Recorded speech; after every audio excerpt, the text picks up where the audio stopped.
Olá, o meu nome é José Maria Pimentel e este é o 45 Graus. Este é o primeiro de 2 episódios especiais sobre o novo coronavírus, nome técnico SARS-CoV-2. Nesses 2 episódios tentei dar 2 perspectivas complementares em relação à pandemia que vivemos. Uma da virologia e a outra da epidemiologia da saúde pública. A ideia foi aproveitar este período de reclusão forçada da quarentena para tentar perceber melhor este tema e ao mesmo tempo ajudar a divulgar mais informação sobre o vírus, usando este espaço para tentar complementar a informação que é dada nos médias generalistas, sendo que aqui no podcast podemos ter uma conversa, por um lado com menos constrangimentos de tempo e por outro lado com a possibilidade de ir mais a fundo em vários destes temas. Aproveito, aliás, para agradecer a quantidade enorme de perguntas enviadas pelos ouvintes do 45 Graus através das redes sociais. Não deu para abordar todas, mas foram uma inspiração preciosa para estas conversas. Neste episódio, a convidada é Maria João Amorim, doutorada em Virologia na Universidade de Cambridge e líder do grupo de investigação em Biologia Celular da Infecção Viral no Instituto Gulbenkian da Ciência. A convidada é, por isso, a pessoa ideal para compreender melhor este vírus e a maneira como se comporta.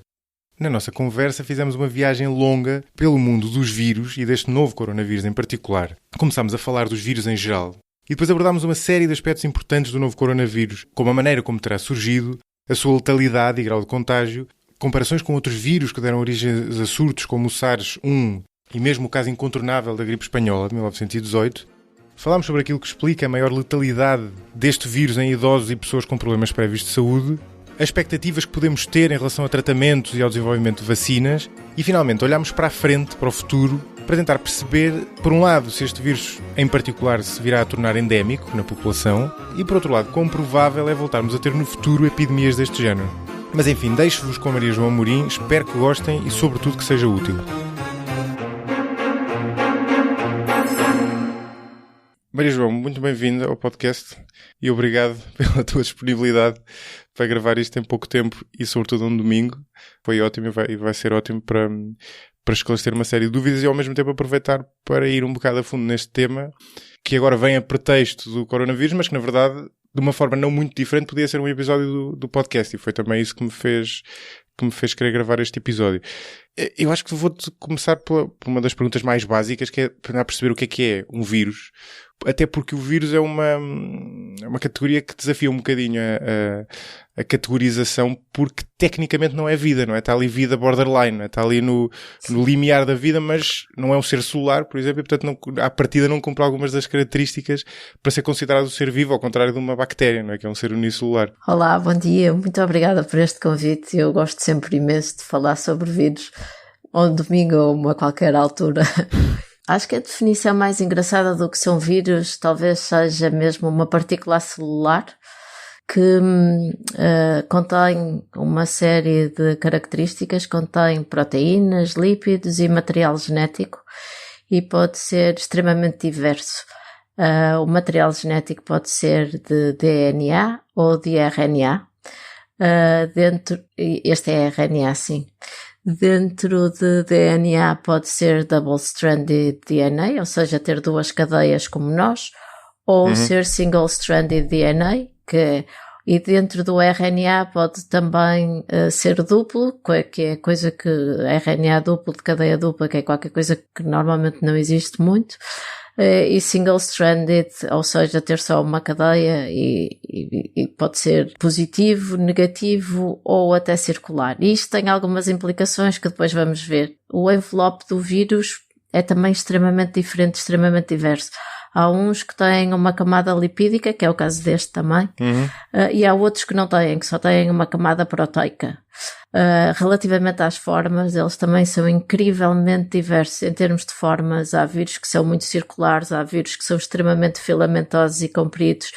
Este vírus é pleomórfico, ou seja, tem muitas formas diferentes, mas é sobretudo circular e tem cerca de 120 nanómetros de diâmetro. E nanómetros é uma coisa muito pequenina, não é? Sim, e são essas características do vírus, nomeadamente a questão do revestimento que tem, que depois lhe permitem entrar no nosso corpo e entrar nas células, não é? E tomar as células como uma espécie de anfitrião do qual eles vão à boleia, não é? Porque lá está, os vírus não são considerados vida também porque não vivem sozinhos, Pois é, não é? isso. Pois era isso que eu ia dizer agora, exatamente por estas características. Eu referi também a outra coisa que eu acho que é muito giro, que é esta questão de ser vida ou não ser vida. Então, há assim uma série de classificações para um ser ou um organismo ser considerado vida. Um é que consiga ter regulação, outro que tenha uma certa de organização, ou seja, uma célula, por exemplo, ou uma bactéria tem uma certa organização, consiga ter o seu próprio metabolismo, ou seja, produzir a sua própria energia, que cresça, não é? Nós nascemos pequeninos e vamos crescendo, que se adapte, que tenha resposta a estímulos, não é? Quando nós temos com frio, temos uma série de respostas para se restabelecer a temperatura e que se replique.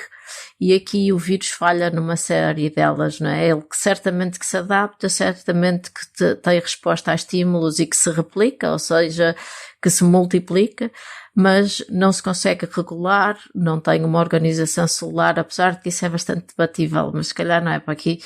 E não tem o seu próprio metabolismo, não é? E isto na grande maioria dos vírus. E agora, se me permites, isto depois vai tudo fazer um bocadinho de sentido.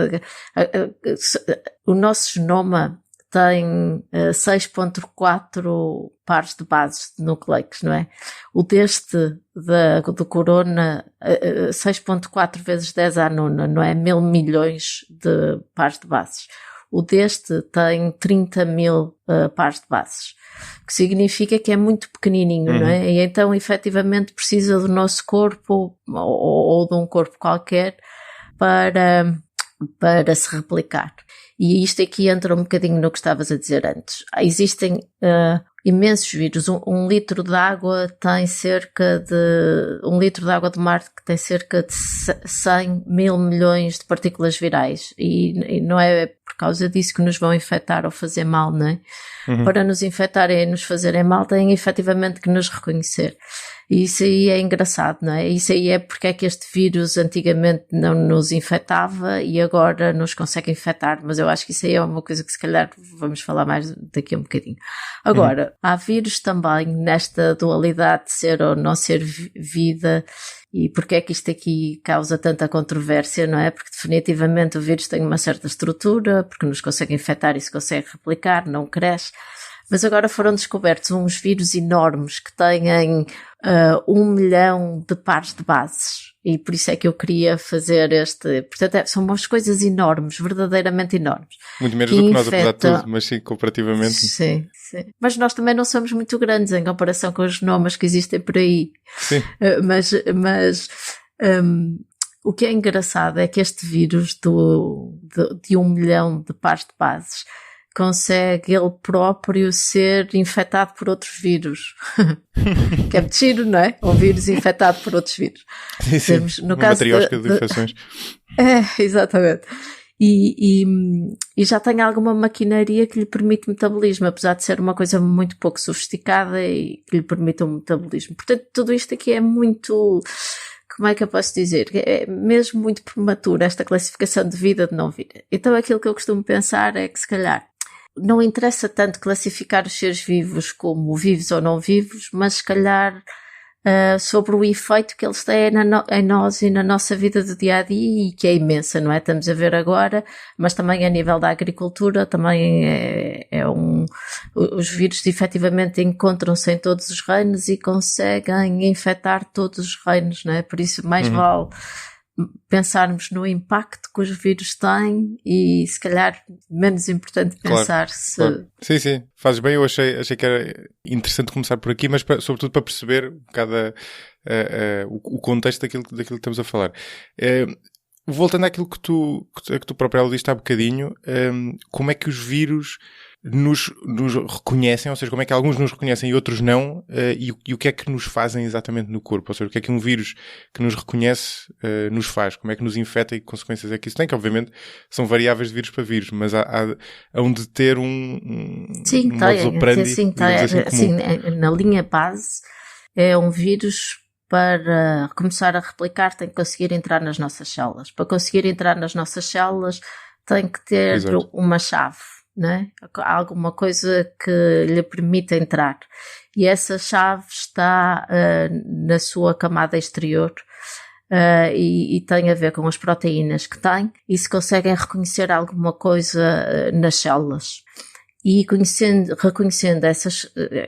qualquer coisa nas células, por exemplo, no caso deste vírus, reconhece uma proteína chamada ACE2, e a chave que traz é uma proteína que se chama S, de spike, que está na sua superfície, e ligam-se uma à outra e a célula consegue, neste caso, é obrigada quase a deixar o vírus entrar. Portanto, este é o primeiro passo, e dentro das formas dos vírus entrarem há uma variável inacreditável, não é?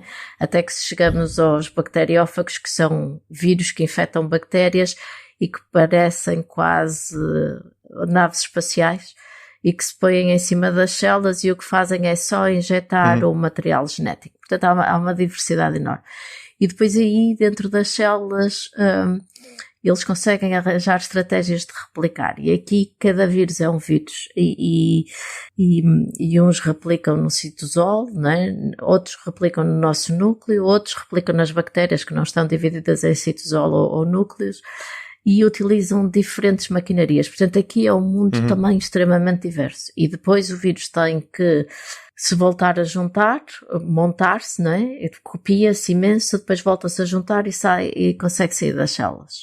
Isto basicamente é o que todos os vírus fazem.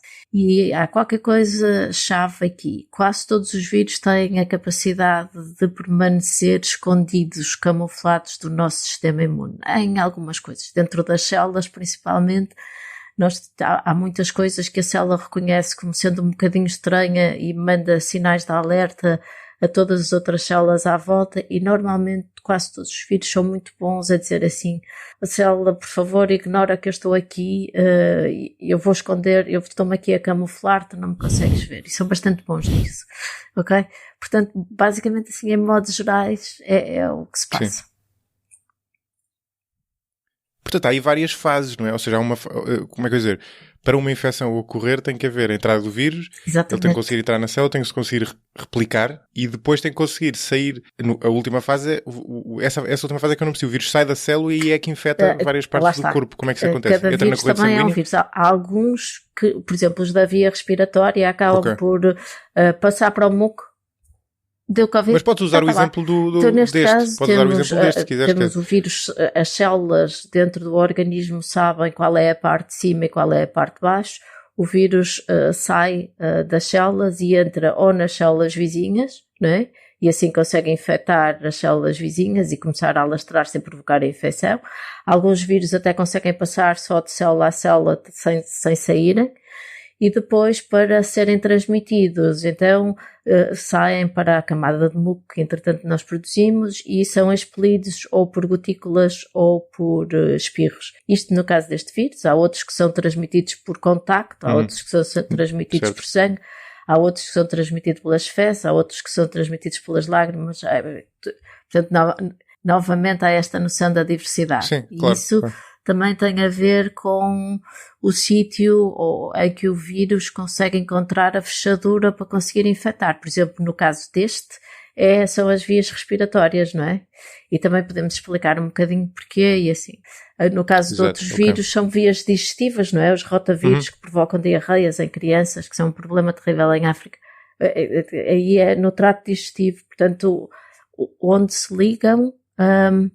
E as células que reconhecem aí também vai ditar um bocadinho qual é a fase de transmissão e como é que se consegue transmitir. Então, mas espera, há uma coisa que eu não sei se percebi. Este vírus o que faz é acoplar-se às células das nossas vias respiratórias, é isso? Exatamente. Ou seja, as células que ele vai reconhecer são as células das nossas vias respiratórias e é por isso que vai afetar essa parte, não é? Que no fundo vai afetar que vai provocar problemas respiratórios às pessoas, não é? É essa a infecção em que se manifesta. Mas aqui vou tentar eu percebo que eu estou a simplificar uma coisa possível. Que foi... Não. Claro. Estás a fazer muito bem.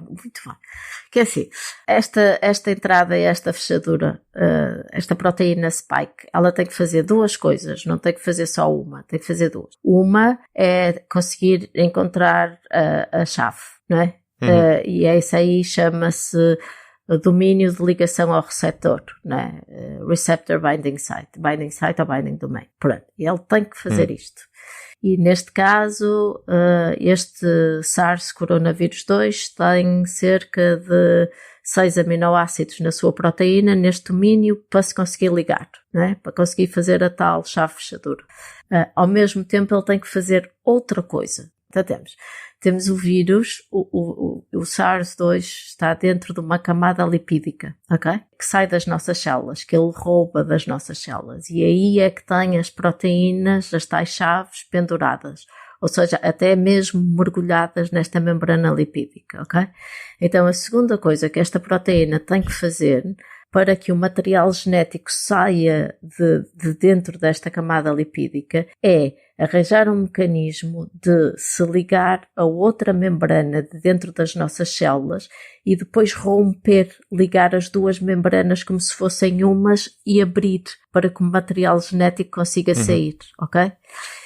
E isto, o que este vírus faz é ter um domínio que pode ser clivado por furinas, ok? E o facto de poder ser clivado por estas proteases, portanto são chaves que conseguem reconhecer determinadas sequências de aminoácidos na proteína e que cortam, também lhe dá um tropismo, ou seja, um crescimento que pode não ser só no trato respiratório, porque se ele conseguir ter acesso a outros órgãos, o facto se noutros órgãos tiverem o tal receptor ACE2 que têm, que conseguem entrar nas células a partir porque esta furina é ubíqua, ou seja, portanto há estes dois tipos de restrição, ok? Estava aqui a tentar perceber, era isso, não era? Porque é que a manifestação ocorre onde ocorre, não é? Porque é que são os nossos pulmões que são afetados e não é outra zona do corpo, e de que maneira é que isso acontece.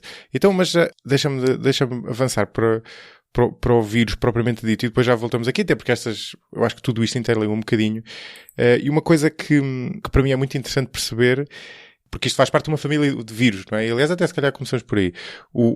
Este vírus que nós estamos a falar, nós chamamos-lhe coronavírus, mas na verdade há uma série de coronavírus, não é? Isto faz parte de uma família de vírus. Sim. Que fazem parte, por exemplo, de coisas tão corriqueiras como a constipação, não é? Há vários tipos de constipação que são coronavírus. Houve outro tipo de epidemias causadas na última década que também foram causadas por coronavírus e que chegaram a assustar um bocadinho, mas que não chegaram propriamente a Portugal, pelo menos em força. Portanto, isto tecnicamente chama-se que é um vírus de uma família de vírus? Vamos ver. Coronavírus são uma família muito diversa. Infectam maioritariamente mamíferos e pássaros.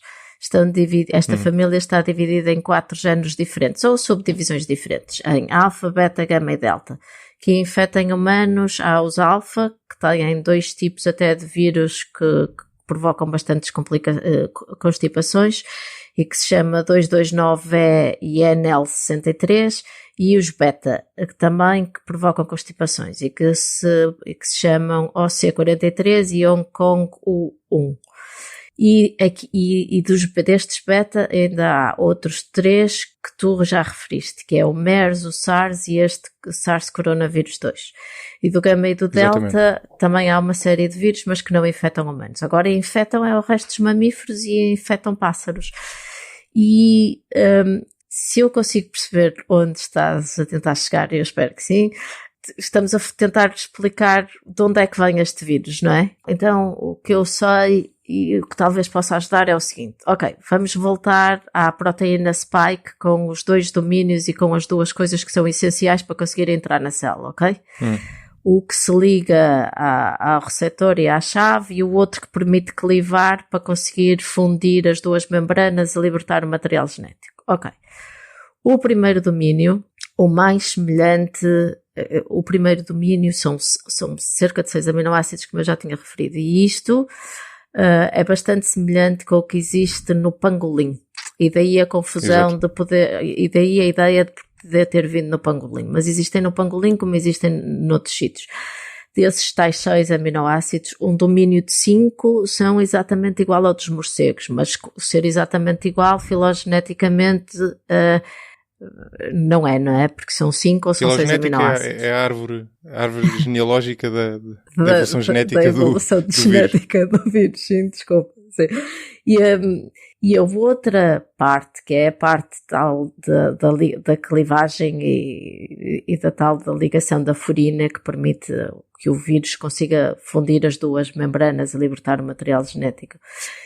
Não existe em morcegos, daí a ter havido uma necessidade de um intermediário, mas também não existe no pangolim. E então continuamos à procura de qual foi o intermediário. Do último intermediário, no fundo, não é? Porque a ideia é que terá começado no morcego, passou pelo pangolim, mas não veio diretamente à partida para o ser humano, não é? No fundo é isso. Não, e este stretch, este conjunto de 6 aminoácidos, não há só no pangolim, também há noutros animais. E também há em vários coronavírus que têm aqueles domínios de ligação à furina, não é?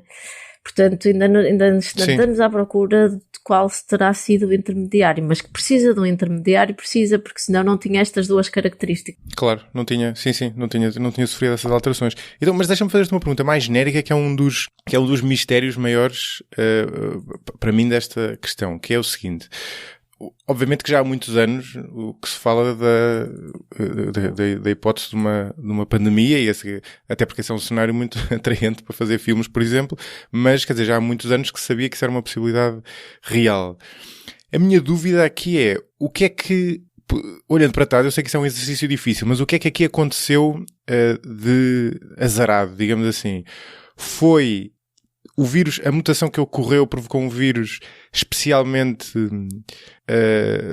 como é que eu ia dizer, especialmente mau para nós seres humanos, no sentido em que tem simultaneamente um grau de contágio relativamente elevado e um grau de letalidade não tão baixo assim. Foi depois o azar na transmissão, ou seja, uma série de passos que houve ali no início e que permitiram que o vírus tivesse passado para os seres humanos e depois rapidamente de ser humano em ser humano, num processo que noutras situações com o mesmo tipo de vírus podia não ter ocorrido daquela forma, ou seja, o primeiro ser humano podia ter conseguido uma resposta do sistema imunitário ou não ter tido contacto suficiente ou o vírus de certa forma dissipar-se ali.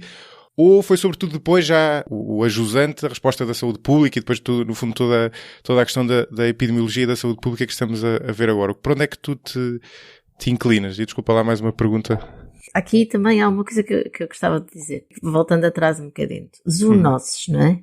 A capacidade de um vírus que normalmente infecta animais de passar a infectar humanos e se perpetuar, passar a ser transmitido de humanos para humanos. Então, temos assim, 75% de todas as doenças infecciosas emergentes, ou seja, das novas, 75% são provocadas por zoonoses, ok? Na sua, ébolas, laças, marburgos, nipas, o próprio sarampo foi uma zoonose, a gripe, etc. Portanto, há imensos, até alguns herpes são zoonoses. E que normalmente o que acontece é causarem epidemias, ou seja, ou até outbreaks, só determinados eventos muito localizados, mesmo geograficamente muito localizados. Epidemias um bocadinho mais vasto, evento também localizado, mas que pode ter várias localizações diferentes desde que seja controlável, e até há bem pouco tempo este foi uma epidemia. E exato. Pandemias, raiva, por exemplo, é outra zoonose, e pandemias, então, a alastrar-se por todo o globo, né?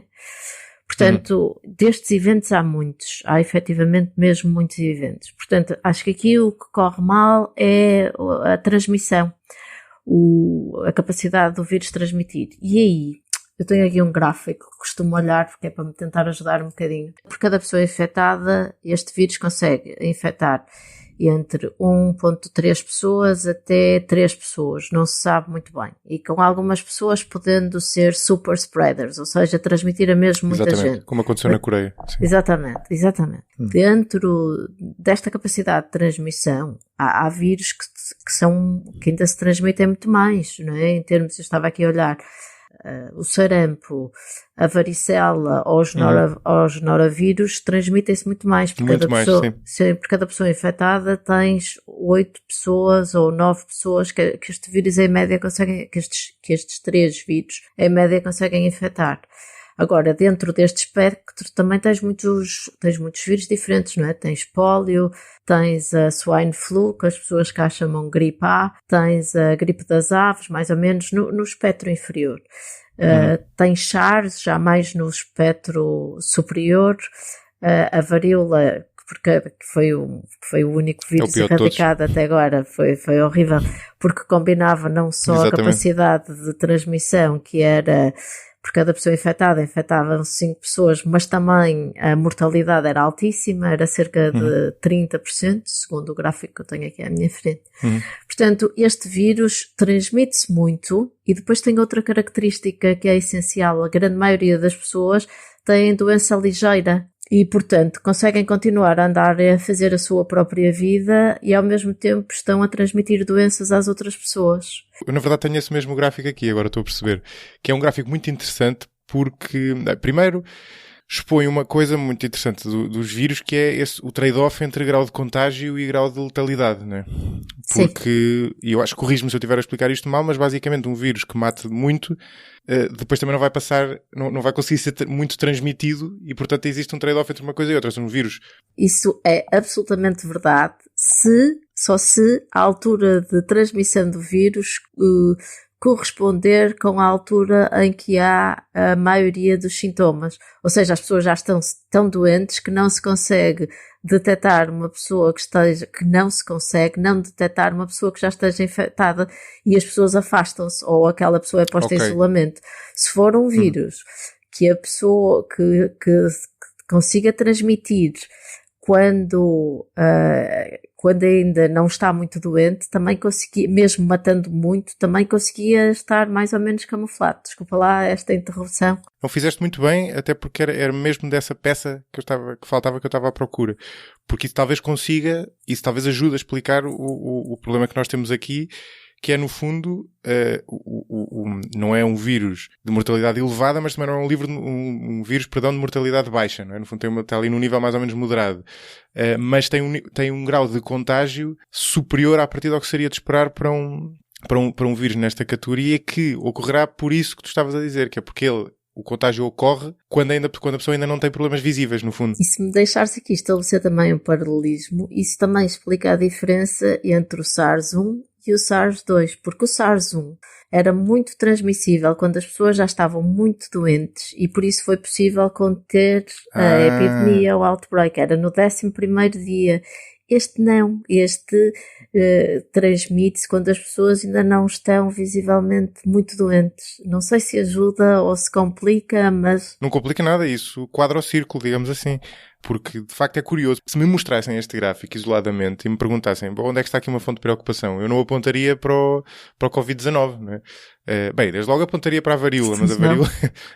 já agora até podemos fazer essa parte, porque a varíola conseguiu ser erradicada, mas é um exemplo extraordinário de combinar um grau elevado de letalidade com um grau elevado de disseminação, de contágio, que é... É verdade. A varíola tem mesmo uma capacidade de contágio brutal. Não só é libertada pelas gotículas, por saliva e assim, como também pelas pústulas, e as pessoas estavam cobertas de pústulas de cima a baixo e era extremamente contagioso, e também pelo sangue e também pelas fezes, pela urina. Era uma contaminação, lá está, era uma infecção absolutamente sistémica.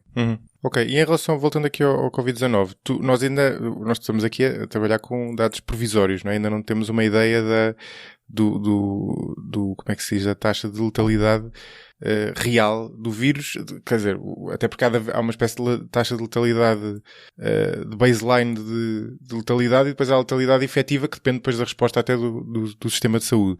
Mas com a informação que nós temos agora, tu inclinas-te para quê? Nesta primeira, ou seja, numa espécie de taxa de letalidade, ignorando aqui o o problema que nós estamos a enfrentar atualmente, que é o problema de um excesso de procura de recursos de saúde, não é? E, portanto, de repente não teres capacidade de resposta dos recursos de saúde. Admitindo uma situação dita normal, ou seja, em que isto aconteceria, mas tu não tinhas essa restrição, que inclinas-te para uma taxa de letalidade a que nível? Sendo que a da gripe, por exemplo, é, salvo erro, 0,1%, não é? 0,1% das pessoas infectadas com gripe morrem, não é? Exatamente, mas aí temos que distinguir várias gripes, não é? A gripe sazonal e as gripes, pandémicas, por exemplo. Estou a falar da sazonal, sim. Sim, a sazonal até é bem abaixo de 0,1%, bem abaixo. E mesmo assim nós sabemos o problema que isso dá e sabemos que todos os anos nós damos vacinas e temos antivirais para os casos mais graves e sabemos como é que havemos de conseguir diminuir os efeitos da doença. Nas gripes nas gripes pandémicas tens efetivamente essa tal 0,1% de mortalidade, até casos de 10% de mortalidade, ou entre 3% e 10% não se sabe bem, e eu já explico um bocadinho porque é que não se sabe bem, da gripe espanhola, não é? Portanto, é um leque incrível de termos de gripe e mesmo assim nós sabemos as disrupções que provoca no sistema de saúde, não é? E o sistema de vacinação anual e de repente aparece em todo lado para lavarmos as mãos e vem aí a altura da gripe, espirro para o lenço e não sei o quê. Isto aqui não aparece de uma forma mágica, não é? Um certo de experiência e de controle de saúde pública. Claro. Vamos até admitir que o coronavírus não era especialmente mais letal do que a gripe. A verdade é que não deixa de ser um vírus adicional. Ou seja, mesmo que ele não fosse muito mais letal do que a gripe, não deixava de ser um problema extra. Quer dizer, se nós nos pudéssemos livrar do problema da gripe e de outros, ficaríamos muito contentes. A questão é que nós não temos isto nos noticiários porque à partida não nos temos conseguido livrar como queríamos. Não é? Claro, obviamente. Aqui é que está a distinção, não é? É uma outra doença que provoca graves problemas, não só de saúde pública, como efetivamente provoca problemas graves às pessoas mais suscetíveis, e que não se podem ignorar de maneira nenhuma e que têm que ser tratados. Agora, aquilo que me estavas a perguntar há um bocado sobre a taxa de letalidade, aí temos que tentar distinguir duas coisas. Uma é o que é a taxa de letalidade, a taxa de letalidade dos casos já confirmados, e aí estima-se que esteja à volta entre os 2% e os 4%, mas para isso é preciso identificar os casos. E depois existe a taxa de letalidade total. E isso nós ainda não conseguimos, porque ainda não conseguimos saber o número total de casos que depois se poderá tentar saber através de análises de produção de anticorpos a uma série da população, saber se as pessoas estão ou não imunes ao coronavírus, ao SARS coronavírus 2. E só aí é que se vai tentar perceber exatamente como é que isto se espalhou e quantidade de pessoas que efetivamente teve a doença, o Covid-19 ou não. Apesar de não ter tido sintomas, o número de pessoas que foi efetivamente infectado. Portanto, é esta distinção e por isso é que é um bocadinho difícil tentar estimar exatamente, mas segundo este gráfico que tu aqui tens à tua frente, estará, imagina, entre os 0,8% e os 5%, portanto é uma variabilidade é um intervalo muito enorme. Grande. Muito grande. Claro. E também depende de outra questão que também ajuda a explicar isto, que é o facto de a população ainda não ter imunidade em relação a este vírus, ao contrário do que acontece com o vírus da gripe, com a gripe sazonal, em que, sei lá, eu não tomo vacina da gripe há não sei quantos anos. Quando for mais velho, provavelmente vou ter que tomar. E não tenho gripe, não me lembro da última gripe que tive. Quer dizer, não sei que idade é que teria, mas teria para aí 14 ou 15 anos. Portanto, isto não aconteceria com o coronavírus e ou com esta estirpe, não é? E essa era outra pergunta que eu te queria fazer. Portanto, o problema é que não há imunidade. Que tipo de expectativa é que nós podemos ter em relação à evolução da imunidade, não é? Porque, por exemplo, a estratégia isto aqui já tem que ver mais com a estratégia de saúde pública de combate ao vírus, mas por exemplo, o Reino Unido tem dado muito que falar porque tem seguido uma estratégia de tentar apostar na possibilidade de se desenvolver a imunidade na população, não é? E tentar dessa forma que o vírus, que no fundo o percurso do vírus seja atenuado por esse desenvolvimento de imunidade. Mas o que é que nós sabemos em relação a isso? Quão rápido é o desenvolvimento de imunidade ao nível da população? A população demora bastante tempo até conseguir estabelecer um certo tipo de imunidade de grupo, não é? Demora imenso tempo. Temos dois problemas. Um é esse de não termos imunidade. Efetivamente não há imunidade. Ou até pode haver imunidade conferida por outros coronavírus, mas uma taxa mínima. Não sei se as pessoas infectadas com o SARS coronavírus 1 estão ou não protegidas contra este SARS coronavírus 2. É uma coisa que eu por acaso agora fiquei com curiosidade de tentar perceber e depois também podemos falar um bocadinho sobre isso. E o outro problema é exatamente esta capacidade que os nossos hospitais e que os hospitais a nível mundial têm de lidar com uma afluência muito exagerada de pessoas que estão infectadas ao mesmo tempo. E depois não é só isso, não é? É que normalmente os sistemas de saúde já estão quase a funcionar no limite, ou seja, depois qualquer pequeno problema que fosse facilmente tratável num hospital, dada esta afluência, será um problema enorme. Portanto, não é só o problema que isto que está a causar, mas todos os outros problemas que aconteceriam normalmente e para os quais não damos resposta. Claro. Por isso é que eu há bocado falava de uma espécie de taxa de letalidade basal e uma taxa de letalidade efetiva que no fundo depois depende de todas essas... E depois isso é que tu aludias ainda são os efeitos de segunda ordem sobre isto tudo. Mas olha, falando não da letalidade, mas do grau de contágio e da maneira como é transmitido, eu acho que isso também é um ponto importante de clarificar, embora já tenha sido falado muitas vezes, mas sobram sempre dúvidas. Tu dizias há bocadinho, ele pode ser transmitido no fundo, por espirros, ou então pelas próprias gotículas que ficam nas superfícies, não é? No fundo é disso que estamos a falar.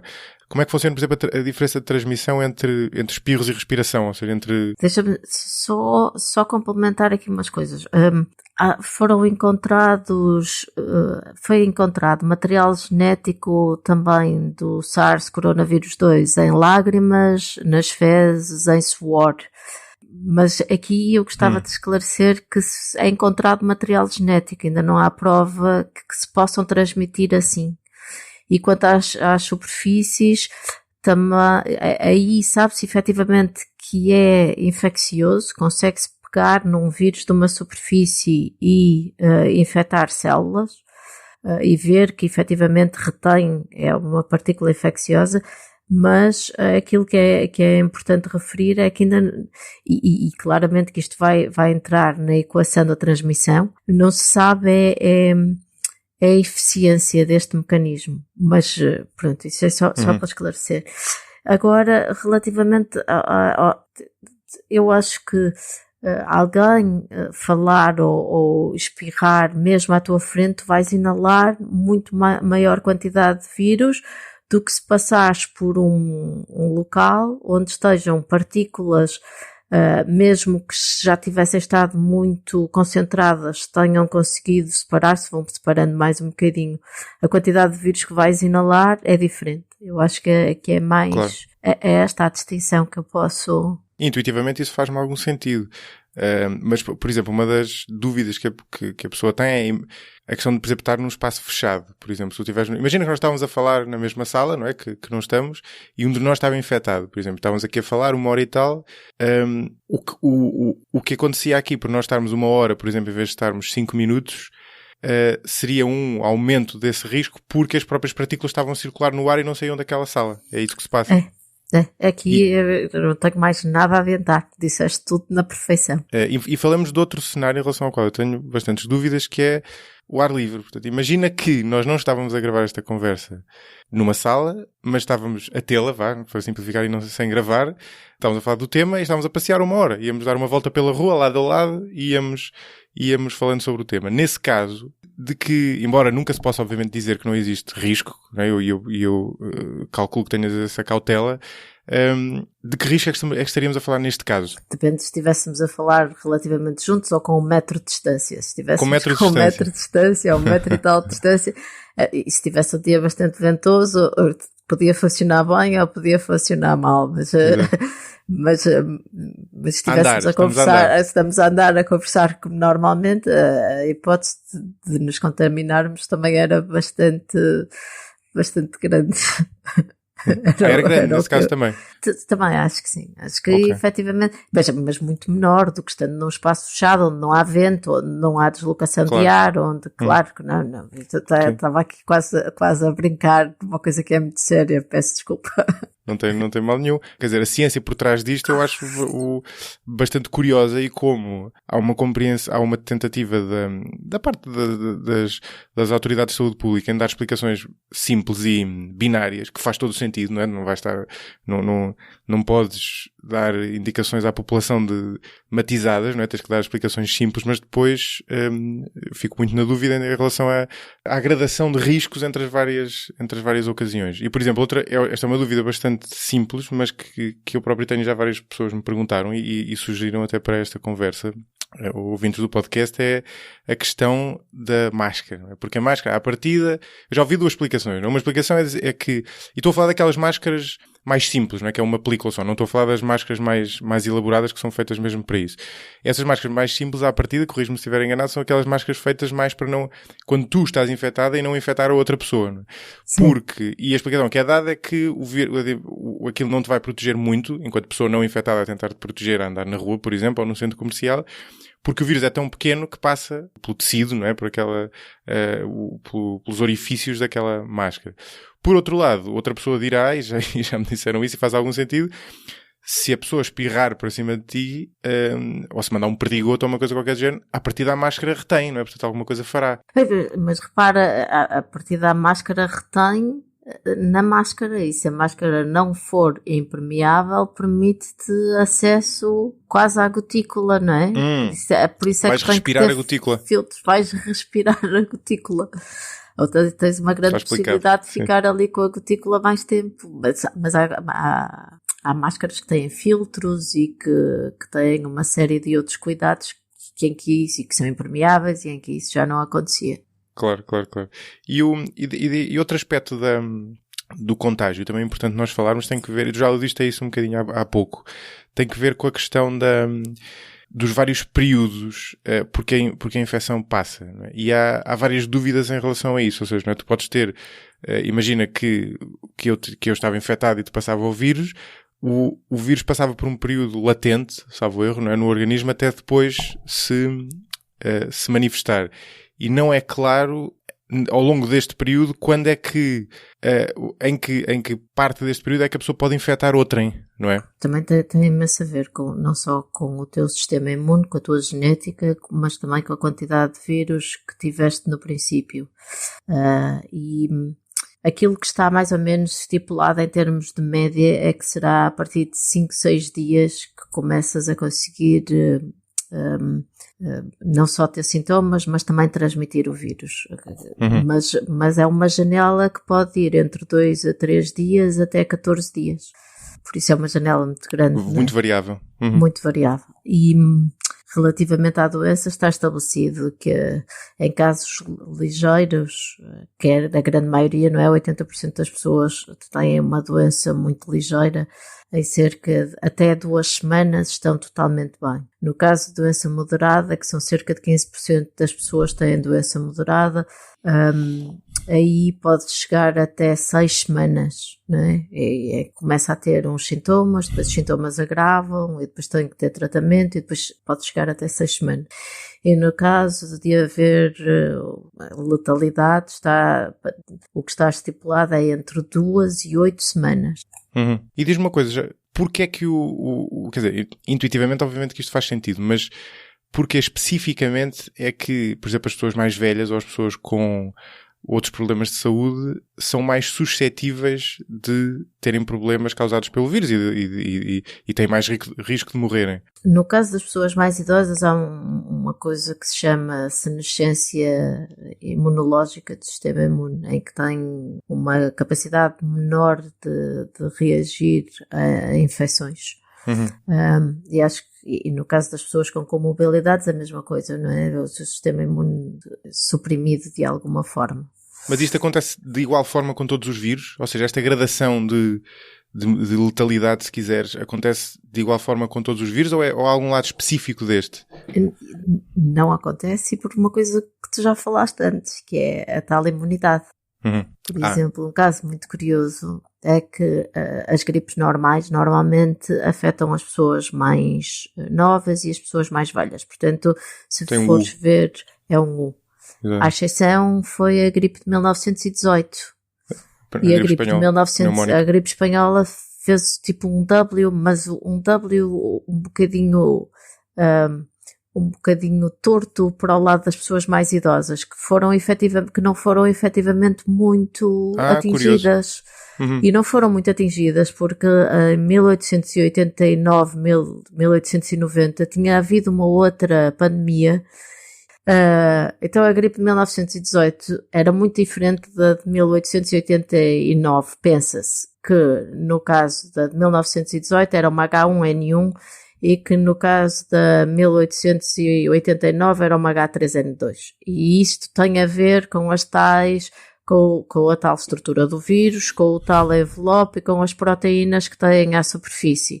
No caso da gripe é um mundo diferente porque há muitos... A gripe tem 3 proteínas à superfície, uma delas não conta porque o sistema imune não vê, que é a matriz 2, e depois tem a neuraminidase e tem a hemaglutinina e que o sistema imune vê.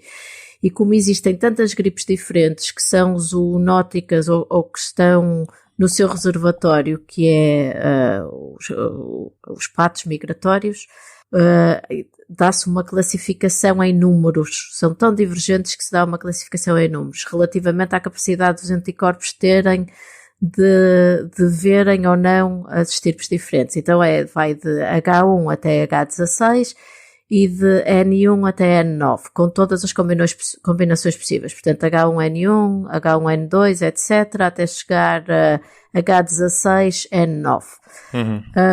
E, portanto, apesar de serem muito diferentes, uma era H1N1 e a outra era H3N2, mesmo assim houve um tipo de proteção cruzada.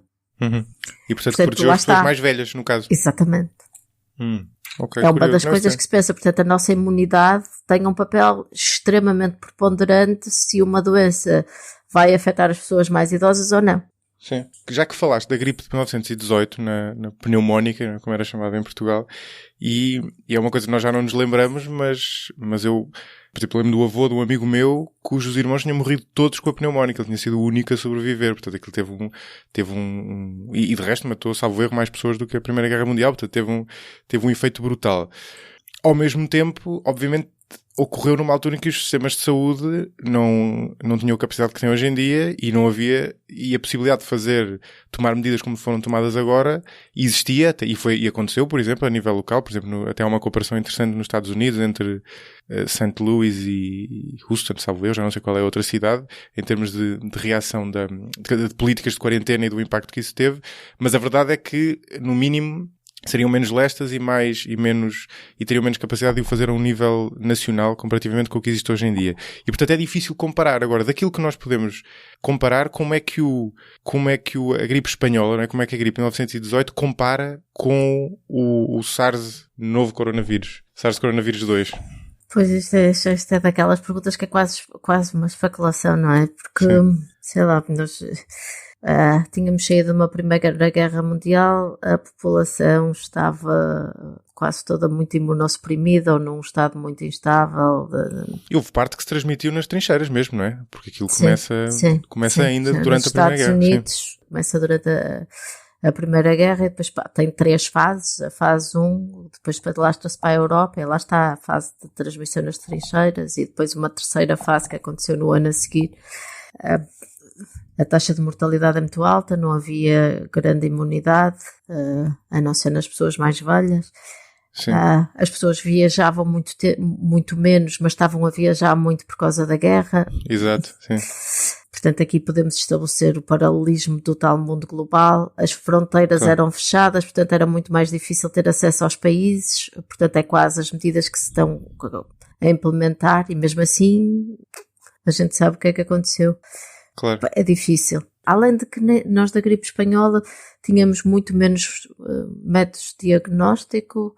Por exemplo, estima-se, hoje em dia nós achamos isto difícil de perceber, mas estima-se entre que 10 a 50 milhões de pessoas tenham morrido. Portanto, há um gap de 40 milhões de pessoas que nós não sabemos justificar, a sério. Sim, é um gigante. tempo completamente diferente, é gigante. Lá está, porque pneumonia é provocada por muitas outras coisas e porque os sintomas deste também não são sintomas extremamente únicos, específicos para o SARS coronavírus 2, também é um espectro de sintomas que acontece noutras doenças, inclusivamente a gripe, por isso é que as pessoas no princípio começaram por dizer, é como uma gripe, não é? Espalha-se como uma gripe, transmite-se que nem uma gripe, provoca febre, dores de corpo e etc, portanto, e que se transmite muito, acho que a ideia era dizer que se transmite muito e que pode ser um problema.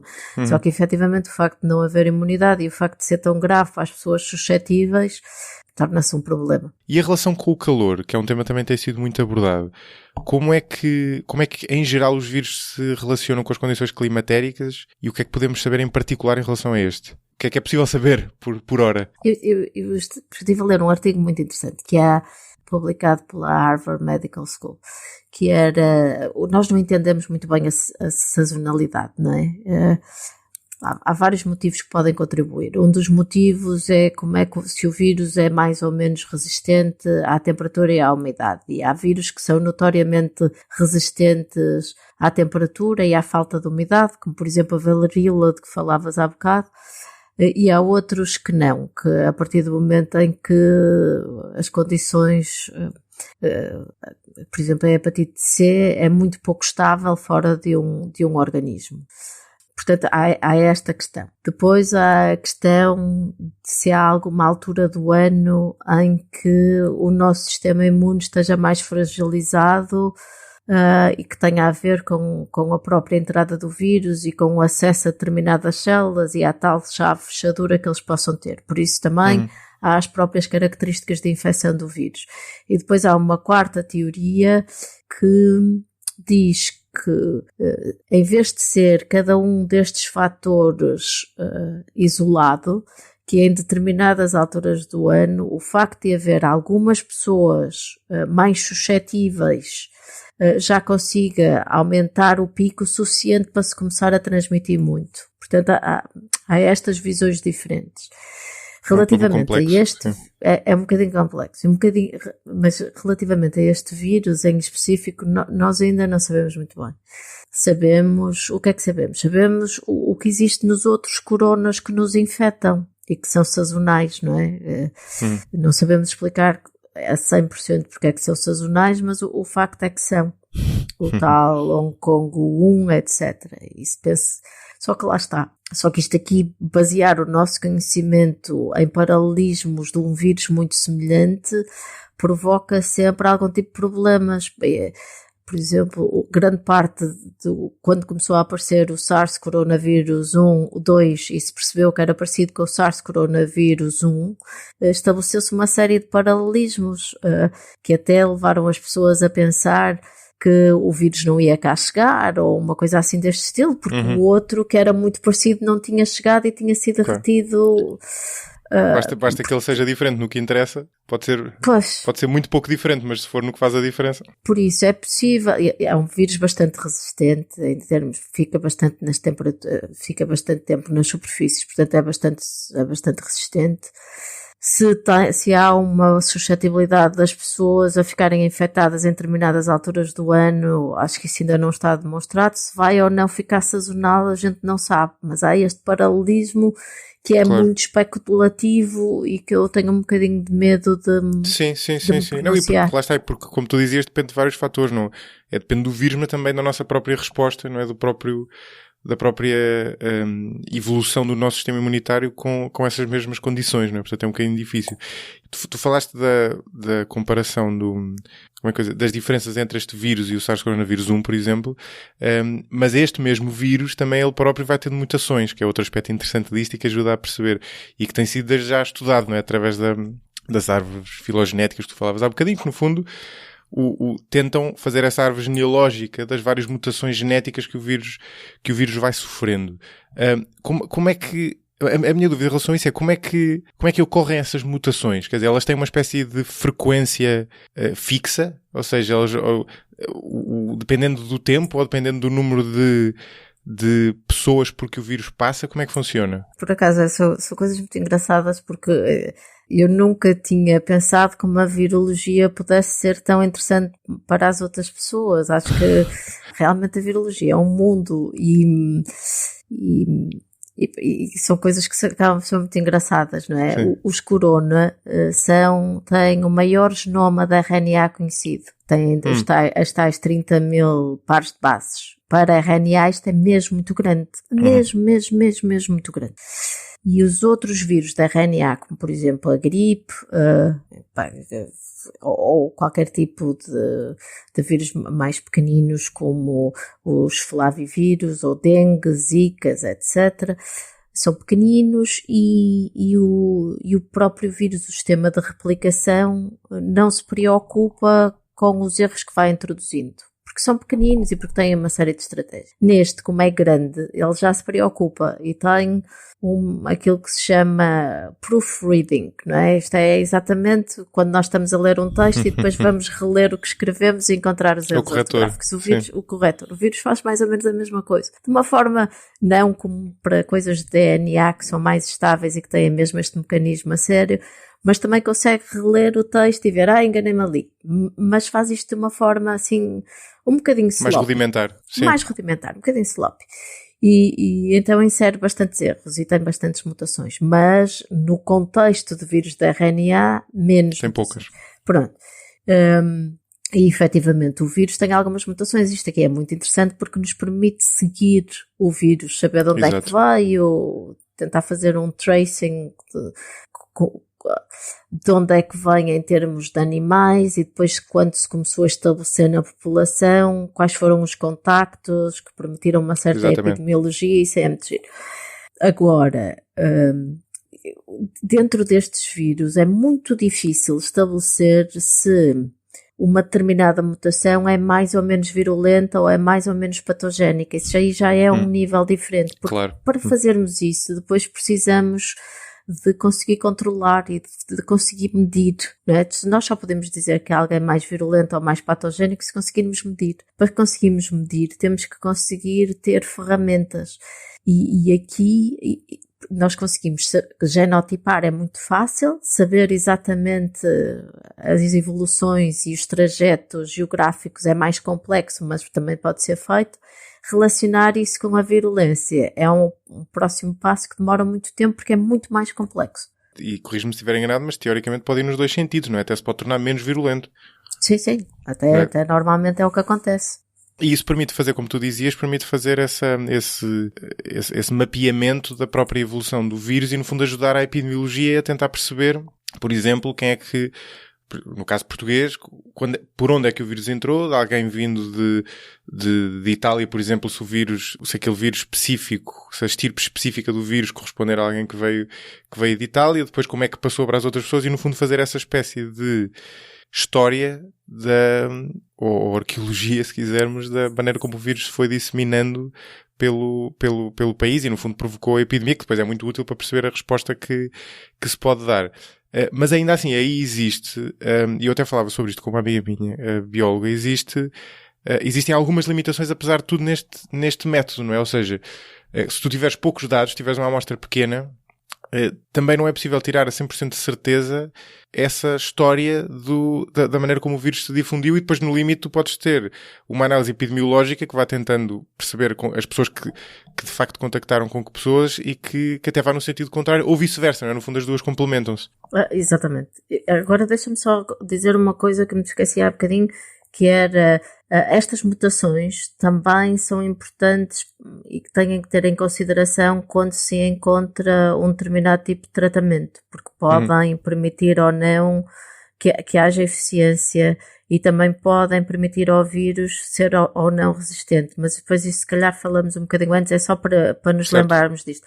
Agora, relativamente a seguir o vírus, sim, precisamos ter uma boa coverage para conseguir perceber exatamente de onde é que veio, para onde é que vai, etc. E tem bastantes limitações. Por exemplo, eu lembro-me que saiu um paper, ou um artigo científico há pouco tempo, que dizia que este vírus se tinha dividido em duas linhagens.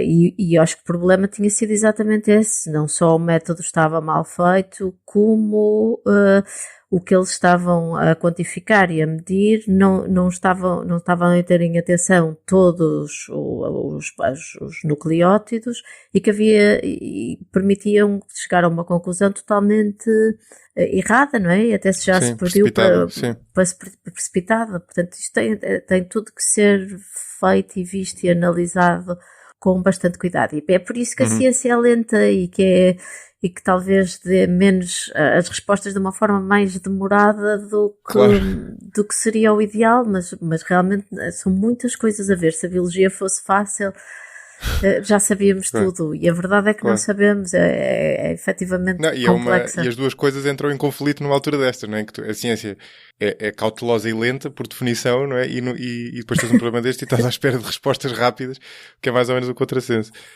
O que me leva à pergunta que eu te queria fazer, que é relativo aos tratamentos, ou seja, que expectativas é que nós podemos ter em relação ao desenvolvimento de vacinas ou de antivirais ou de outros meios de tratamento que permitam combater o vírus sem fazer como nós estamos a fazer agora, em que basicamente estamos na dependência da resposta do sistema imunitário das pessoas, não é? E salvo erro, o que podemos dar são coisas que aliviam os sintomas, não é? Exatamente. Olha, relativamente a isso tenho a dizer. Há uma coisa que foi absolutamente extraordinária. 10 dias depois de ter sido comunicado este surto e esta epidemia ou este evento que tinha começado na China, já havia o primeiro genoma disponível.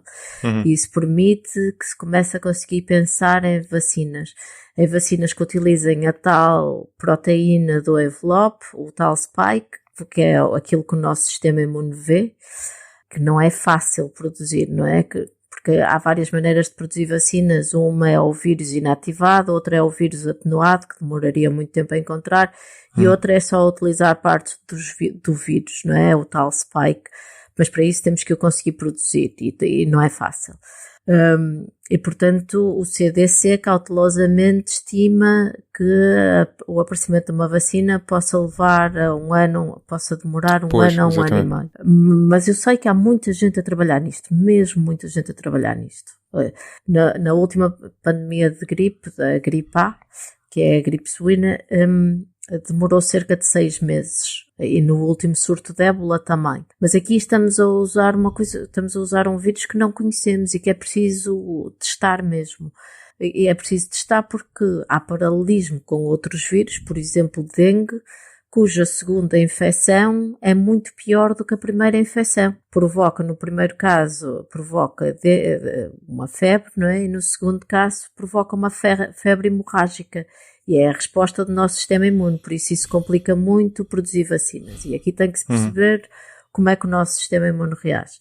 E depois, relativamente aos antivirais, também há boas notícias aí, porque há muitas coisas a serem testadas. Apareceram 2 anticorpos bastante promissores. Eu estive a ler um dos papers ontem, de um anticorpo. Os antimaláricos, não é? Não, isso são 2 compostos antimalários que bloqueiam proteases, não estou em erro, que também são promissores, e também outro que é anti-ébola, que também é bastante promissor. Mas estes anticorpos que eu estava a falar são específicos, foram encontrados como tendo a capacidade de se ligar e reconhecer o SARS coronavírus 1 naquele sítio de ligação à tal receptor que é o ACE2, que já tínhamos falado antes. Mas aqui, dentro deste paralelismo entre os 2 vírus, até acaba por funcionar bem, porque esses anticorpos existem e reconhecem algo que é semelhante nos 2 vírus. E isso também está a ser testado. Portanto, só que estas coisas têm que ser efetivamente testadas, porque se estamos a utilizar anticorpos, temos que ver se os anticorpos só reconhecem o vírus ou se reconhecem alguma coisa dentro do nosso corpo, e se reconhecerem alguma coisa do nosso corpo, isso poderia provocar doenças autoimunes, não é? Por isso tem que ser mesmo visto e tem que ser mesmo testado. Mas há boas notícias, há várias coisas que estão a ser testadas. Eu sei, por exemplo, que este vírus também utiliza uma outra protease chamada TRIMPS2, para o qual já existe um antiviral aprovado no Japão. Agora, sei que essa proteção não seria uma proteção total, porque o vírus utiliza mecanismos redundantes, mas que poderia ser uma estratégia. Por isso, eu acho que durante os próximos tempos vamos começar a ter antivirais mais específicos para tratar esta infecção viral. Isso percebo bem, há aqui vários caminhos, não é? Mas especificamente estes dois. O antiviral, ou seja, a encontrar-se antivirais que já existam e que possam ser transplantados para aqui, digamos assim, que possam ser aplicados, isso será uma resposta mais rápida, enquanto a resposta de uma vacina inevitavelmente tenderá a demorar muito tempo por razões que se compreendem, não é? Até por razões de segurança, não é? Se for uma droga que já esteja aprovada, poupa-nos imenso trabalho, porque tudo claro. Que seja toxicologia ou saber efeitos secundários já se sabe. Claro. E já agora diz-me uma coisa, eu estava aqui a pensar, e eu como não sou virologista posso levianamente lançar este tipo de hipóteses. Estava a pensar que um tipo de resposta que poderia ser dada, pelo menos em teoria, mas depois na prática podia ser perigosa, numa doença não é? Num vírus como este, cuja letalidade varia tanto de pessoa para pessoa e que é genericamente mais ou menos inócuo Claro que tudo isto que eu estou a dizer é passível de contradição, não é? Mas admitindo que é possível balizar, é possível segregar faixas da população para as quais o vírus é particularmente inócuo, como por exemplo nós os dois, à partida, uma estratégia poderia passar por infectar propositadamente parte da população como nós, para nós desenvolvermos imunidade e não irmos passar às outras pessoas, porque o perigo, não é? No fundo, alguém dizia no outro dia, era o Luís Aguiar Conrariça, talvez dizia isso no Twitter, e eu já tinha pensado nisso. Nós, ainda por cima, hoje em dia faz muito aquela crítica de que este país não é para velhos e não sei o quê, os velhos são um bocado maltratados. Exatamente. No fundo, tudo isto que nós estamos a fazer é para proteger, é um país inteiro a mobilizar-se para proteger pessoas de idade ou pessoas com imunodeficiências que seriam os principais afetados pelo vírus, não é? E é uma coisa que, aliás, faz todo o sentido. E porquê? Porque nós podemos ser agentes, o problema não é tanto para nós próprios, na maioria dos casos, mas por nós podermos ser agentes de transmissão para os nossos pais, ou para os nossos avós, ou outras pessoas com quem convivamos e que tenham esse problema. Portanto, uma resposta, em teoria, pelo menos, claro que na prática isto é muito difícil de fazer, mas podia passar por nós, as pessoas saudáveis, digamos assim, ganharem a infecção para ficarem imunes de forma relativamente fácil e deixarem de ser um perigo para os outros? Portanto, estás a sugerir voltarmos ao século XVIII, quando o Edward Jenner viu que no caso da varíola, exatamente, que as leiteiras, não sei, como é que se chama isso? Tem um nome, é inoculação, não é? É, inoculação. Exatamente. Acho que podias ser preso. Eu acho que não devias fazer isso. Não estou a propor fazer, estamos a discutir em teoria. Não, pronto, em teoria já se fez, não é? Era aquilo que se fazia antigamente nos casos das vacinas. Foi também o que se fez para a vacina da gripe, foi o que se fez para a vacina da varíola, não é? Aqui até se utilizou uma vacina que teoricamente se isolou a partir de uma vaca, mas que agora se percebeu que nem sequer se sabe muito bem de onde é que vem. Chamava-se Vaccinia, a estirpe chama-se Vaccinia por causa disso.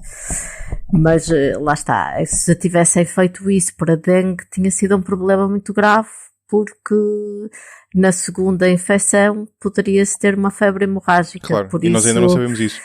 Nós ainda não sabemos isso, mas a estratégia é efetivamente conferir ao nosso sistema imune armas para lidar com a população, e aquilo que tu estás a sugerir é exatamente o que acontece com a imunidade de grupo, não é? Estarmos todos protegidos para que as pessoas que são mais suscetíveis ou que não têm um sistema imune robusto, que não possam ser vacinadas ou que por algum motivo a vacina não seja tão eficiente nelas, porque não produzem anticorpos tão bem ou porque os seus linfócitos são deficientes, se consigam defender também. Mas gostei. Obviamente que isto, na prática, teria vários problemas de discussão. Já se fez. Pois, antigamente não havia pruridos com isso, se calhar, como existe hoje em dia, e bem. Porque eu avisei os ouvintes que ia gravar este episódio e fizeram várias perguntas, várias das quais eu já colhi aqui, outra relevante tem a ver com a questão da importância de testar. Porque uma dúvida que existe sempre em relação a estes casos, e existe em todo o mundo, e em Portugal em particular, é como é que os números de casos confirmados se relacionam com os números de casos reais, né? E nós sabemos que, obviamente, o segundo é maior do que o primeiro, e, inevitavelmente, não sabemos é por quanto. E temos países como a Coreia, por exemplo, que fizeram uma quantidade de testes brutal, eu não sei quantas pessoas é que eles já testaram, mas foi um número muito grande de pessoas, enquanto, por exemplo, os Estados Unidos são notórios por terem testado ainda muito pouco, e Portugal tem-se falado muito também até de falta de testes, não é? Qual é a tua visão em relação à importância, não só à importância genérica de testar, como a abordagem que se deve dar aos testes? Ou seja, é possível fazer testes de uma forma mais dirigida, mesmo num vírus como este, que muitas vezes não dá sintomas mesmo em pessoas infectadas? Eu estava a ler, isso também é muito curioso, se falares um bocadinho disso, eu estava a ler que a Coreia do Sul, aquilo que fez para conseguir baixar a curva foi efetivamente fazer mais e mais testes, seguir muito bem os contactos entre as pessoas e tentar limitar esses contactos e tentar identificar as pessoas infectadas e tirá-las da circulação por isolamento, quarentenas e etc. E claramente resultou. Né? Na Coreia do Sul claramente resultou. E eles ainda por cima tiveram um problema de um super spreader, não é? Eles tiveram um problema de alguém que é um fenómeno muito curioso, não é? É um azar quase, não é? De alguém que infectou uma data de gente. 200 pessoas, não foi? Assim, uma coisa... Era perto de 200, exatamente, era um número incrível. Era um número incrível. E no fundo o testar permite também ter uma reação, que a própria reação em termos de saúde pública, né, de políticas das autoridades, seja menos de pesca de arrasto, né, como no fundo é o que nós vemos aqui, e que faz sentido, todo sentido, tendo em conta os dados que nós temos, e possa ser um bocadinho mais de pesca à linha e tentar, no fundo, ir bloquear diretamente as vias por onde o vírus está a difundir, em vez de tentar impedir tomar medidas mais drásticas, como no fundo aconteceu. Sim, sem dúvida, era muitíssimo bom conseguir fazer isso. Claro. Mesmo que se houvesse testes ou falsos positivos ou falsos negativos, que era o que importaria nesse caso, facilmente, não é, com o número de testes e sendo as pessoas muito testadas, facilmente seriam apanhados um bocadinho mais à frente. Falsos negativos, ou seja, pessoas cujo teste dava não terem a doença, mas na verdade tinham, não é? Não teriam o vírus, mas na verdade tinham. Exatamente. Claro. Exatamente. Olha, João, foi ótima esta conversa. Obrigada. Foi muito esclarecedora, e eu, para terminar, antes de terminarmos, queria-te só perguntar, eu acho que a pergunta certa para fechar esta viagem pelo tema, que é um bocado olhar para a frente e tentar perceber qual vai ser o que é que nós podemos esperar em relação ao futuro. Este vírus vai se tornar endémico na população, ou seja, vai se tornar um vírus, vai se juntar à prole de outros vírus que já afetam os seres humanos e com os quais nós nos habituamos a conviver, e dentro disso tenderá a ser um vírus sazonal, por exemplo, como a gripe. O que é que nós podemos esperar? Pois, não sei. Lá está, como uma das minhas frases favoritas é prognóstico só no fim do jogo. Não, aqui também há muito para resolver. É face àquilo ao que existe, sabendo que o vírus é transmitido 5 a 6 dias e quando as pessoas ainda não estão muito doentes, eu tenderia a pensar que poderia ficar endémico, mas é uma coisa que vamos ter que ver. Face ao que existe para outros coronavírus, eu tenderia a pensar que poderia vir a ser sazonal. Mas realmente eu acho que aqui vamos ter que esperar um bocadinho para ver, porque a outra hipótese é que o vírus seja tão contagioso e tão pouco letal. Vou voltar atrás. A outra hipótese é podermos pensar que o vírus seja tão contagioso e que se espalhe tão depressa pela população que a população fique imune ou confira a tal imunidade de grupo. Sim. Por isso... Sim, porque pode acontecer como a gripe de 1918 ficou desapareceu. Connosco. Quer dizer, mas continua a dar... ou seja, o vírus existe, mas não provoca... Não. Isso aí é muito giro. A gripe de 1900, quase todas as pandemias que nós tivemos de gripe, depois o vírus instalou-se como vírus sazonal. Por exemplo, a gripe de 1918 ficou connosco até 1957, a altura em que foi substituída por outra gripe pandémica. Portanto, de 1918 até 1957 ficou connosco, a altura em que foi substituída por um H2N2, que veio... Mas o que é que quer dizer substituída? Deixou de circular na população humana e foi substituída por outro evento pandémico, e essa passou a ser prevalente e a circular na população até 1968, portanto 11 anos, a altura em que foi substituída por uma outra gripe pandémica que é a H3N2. Depois, misteriosamente, a gripe de 1918 voltou a entrar na população mundial em 1977 e passamos a ter os dois subtipos a circular, o H3N2 e H1N1. E este H3N2 é o que ainda circula e o H1N1 foi substituído em 2009 por outro H1N1, que Exato. é o dos porcos. Portanto, ficou connosco, ficam sempre connosco. Estes eventos pandémicos são as gripes sazonais que passam a circular connosco todos os anos. Curioso. Sim, nós desenvolvemos a imunidade, não é? Nós desenvolvemos a imunidade e deixamos de ter aquele problema tão grave para ser o tal problema sazonal. Ao nível da população, claro, Sim, sim. curioso. Então, e qual é a perspectiva, olhando para a frente, de surgirem outros vírus deste género? Isto tem a ver com uma pergunta que eu já fiz antes e estou a voltar a este tema porque é mesmo uma dúvida que é uma coisa que me suscita muita curiosidade, perceber qual é a probabilidade de se voltar a desenvolver um vírus, como aconteceu com este, ou seja, ele vir de um animal qualquer, não é? Haver uma mutação, ele desenvolver-se num animal qualquer, passar para o ser humano, a mutação ter sido a correta, de modo a que ele se possa acoplar às nossas células e ter todos estes efeitos e provocar, no fundo, uma epidemia ou mesmo uma pandemia, como aconteceu agora. Ou seja, de que é que isto depende? Nós conseguimos calcular o grau de probabilidade de um evento destes, né, acontecer? Quer dizer, ele depende mais de quê? Depende mais do vírus ou depois da resposta em termos de saúde pública? O efeito é extremamente provável, basicamente é o que eu te posso dizer. Nós temos imensos eventos epidémicos ou pandémicos provocados por vírus zoonóticos, não é? Já referimos a alguns ébola, aqueles surtos de ébola que vão acontecendo, este coronavírus, gripe, outros eventos de gripe, mas da gripe já explico. A gripe é endémica nos patos migratórios e é o vírus que é melhor analisado a nível mundial. Há um programa para analisar e para andar à procura de estirpes perigosas que foi instaurado em 1948 pelas Nações Unidas, não é? Pelo World Health Organization. E, efetivamente, nós estamos sempre à procura de novos vírus que possam provocar pandemias ou epidemias mais graves vindas de animais.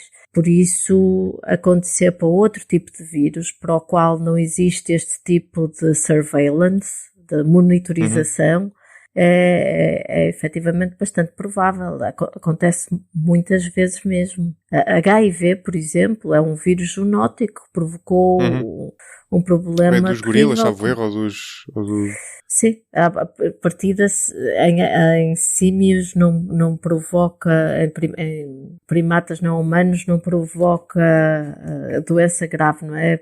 Imunossupressão, aprenderam a conviver com HIV, mas, portanto, também é uma zoonose, ou seja, os eventos são comuns. Mas o azar, ou seja, o azar aqui de nós não termos tido uma coisa localizada como foi o SARS ou o MERS, por exemplo, e termos tido uma pandemia, é um azar com o vírus ou é sobretudo um azar em termos de respostas dos sistemas de saúde dos vários países? Não, acho que é uma combinação de azares, é o próprio vírus, a capacidade que o vírus tem de ser of going unnoticed, não é? De permanecer camuflado na população até ser demasiado tarde. Também tem a ver com a forma como a genética de populações, não é? Também tem a ver com a forma como nós nos deslocamos hoje em dia, tem a ver com o ecossistema entre o contacto que temos com os específicos animais, tem a ver com a localização geográfica, tem a ver com os sistemas de saúde, é uma coisa tão complexa, há tantos níveis. É uma combinação entre tudo, claro. É uma combinação. Por exemplo, a ecologia provoca o nosso contacto com os animais, o facto de nos deslocarmos ou não, o método de transmissão, tudo isto tem que entrar numa equação. Claro. Mas é efetivamente comum. E agora como é que porque é que aqui está tão exacerbado, não é? É isto, é o going unnoticed, o estar camuflado na população o maior número de tempo possível e o resultado que tem nas pessoas mais suscetíveis. Mas HIV também foi um problema inacreditável, não é? Claro. João, muitíssimo obrigado pela tua disponibilidade. Nada, obrigada eu. Foi ótimo e acho que vai ser não só interessante, mas útil para as pessoas. Espero que sim. Sabes que eu adoro vírus. Eu acho espetacular. A semana passada estiveste a falar com a Mónica Dias, não é? A diretora do nosso instituto, e certamente que ela te explicou de tudo, de todas as formas de regulação que a célula tem de regular vários mecanismos, não é? Tem que estar tudo direitinho a funcionar mais ou menos bem. E depois tem um vírus que entra numa célula. E não sei se estás habituado a ver, ou se te lembras de quando estavas na escola, de ver as células humanas que tinham organelos parados por todo o lado, os organelos todos muito bonitos, havia o núcleo, o retículo endoplasmático, o Golgi, a mitocôndria. Pronto, e então tens uma trabalheira imensa para estar sempre a regular isto e a pôr tudo a funcionar muito bem. E depois, quando entra um vírus, ele não quer saber de nada disto. Ele altera tudo como ele quer, utiliza aquilo que ele quer, da forma como ele quer, e depois ainda se consegue camuflar. E eu acho isto absolutamente fascinante. Agora, é importante conseguir transmitir este fascínio a outras pessoas e por isso te agradeço imenso. Claro, não, nada, tive muito gosto, foi muito interessante.